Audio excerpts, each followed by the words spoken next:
Hello everybody and welcome. In this video I'm going to show you how to update software version for your earbuds SteelSeries Arctis Nova 3.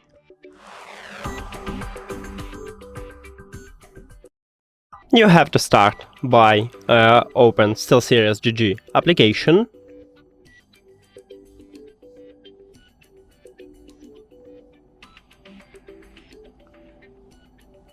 Now you need to go to the engine at the left side.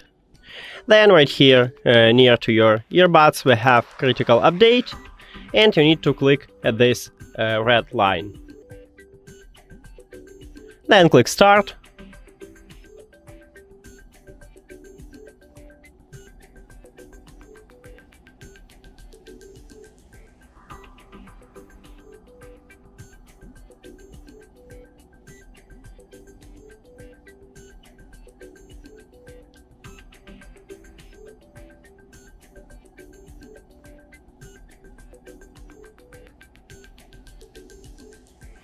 Then click close.